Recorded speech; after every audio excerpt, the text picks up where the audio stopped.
For our next micro talk, we will have Molly Mowery with Weighing the WUI Planning Skills. Molly Mowery is the founder and CEO of Wildfire Planning International, and she is the Community Planning Assistance for Wildfire Program Manager. Okay, well, good morning. My name again is Molly Mowery, and when Eric asked me to put together this TED Talk, a micro TED Talk. No pressure. If you've ever seen a TED Talk, you know these sleek people are up there in dark lights with black turtlenecks, and there's these powerful images behind them that say everything that you need to know about a very important topic. So I thought, okay, how do I do this in 10 minutes or less? I thought about the most interesting thing I learned about the WUI in the past year. And it's going to make me look like a total WUI nerd, but that's okay, because some of you might be here with me. It was a research paper. I don't know if any of you saw this come out. It was by a group of researchers from the Silvis Lab and the US Forest Service and some other researchers, and they talk about the growth of the WUI. And I think we all anecdotally know this, that the WUI has grown. But as Patty said, we want to back things up with science, and so it's important to have data. So I really dug into this 5-page paper because it was everything I like to know about the WUI. The WUI's growing. Here's how much it's growing between 1990 and 2010. We're putting more homes in fire perimeters, which was really interesting to me too.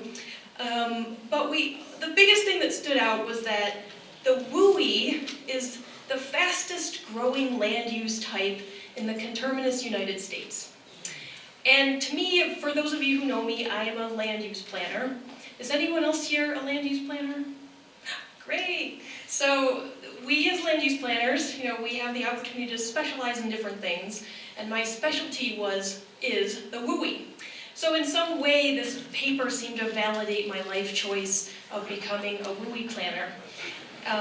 But surprisingly, I get a lot of questions still on what is it that land use planning can still really do to address the WUI.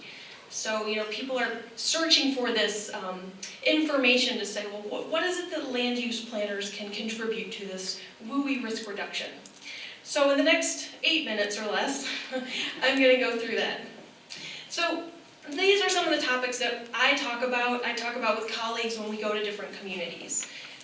When we're talking about WUI planning, home ignition zone and landscaping, attachments such as decks and vulnerabilities, community parks or different land use types that are in or near the WUI. We talk about new construction methods and materials, the role of planners in relation to fire response. Not that we go out responding to fires, but how we can contribute to safety. Let me clarify that. Signage, addressing, road signage, etc. What kind of combustible uses or hazardous land uses might be in or near the WUI, such as these wooden logs?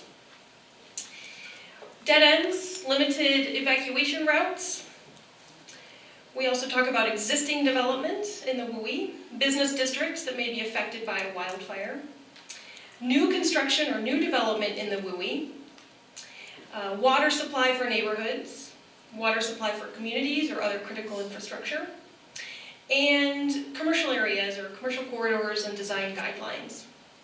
So all of these things relate to certain topics. If you are more of a linear thinker, I've created a list for you.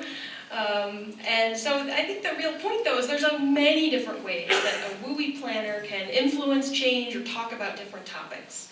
And all of these activities occur across different scales: building, neighborhood, and community scale. So to me, the right question isn't, can land use planning, does it have a role in the WUI and wildfire risk reduction? But to me, the better question is, how do you know which tools to pick to affect change, to implement all of these different kinds of topics?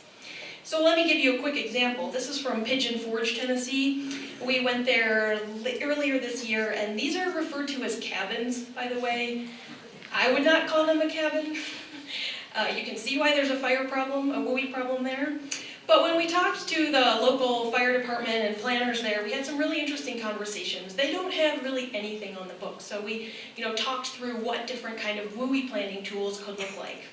So for the structure itself, inside the structure or outside the structure, that's typically regulated by a building code or a fire code. Many of you may be familiar with these codes already. When we're talking about access, driveway grades, widths, etc., roads, this is again something you could regulate through a fire code or subdivision regulations.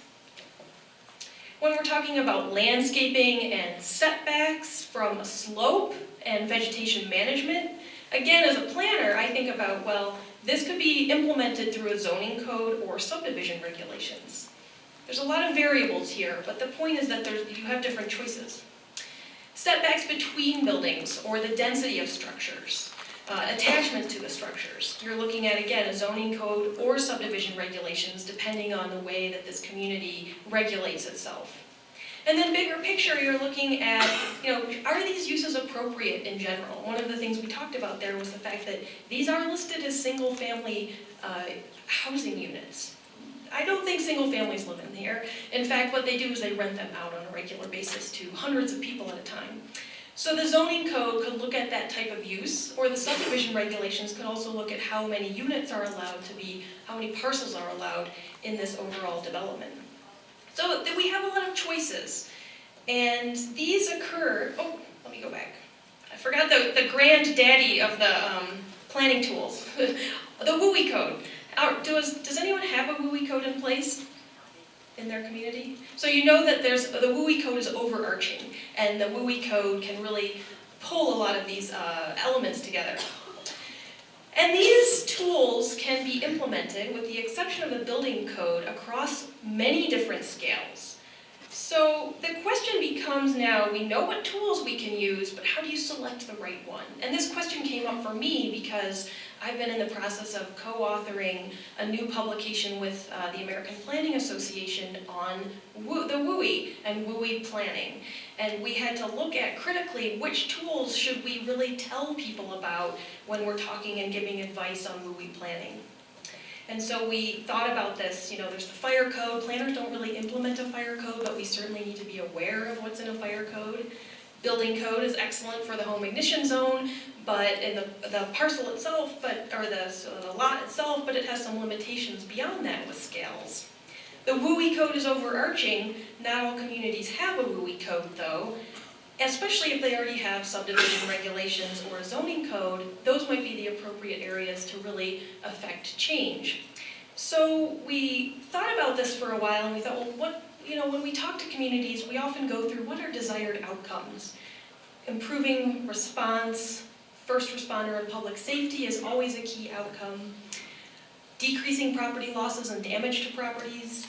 Aligning with your community plan. What is your vision of what the community wants?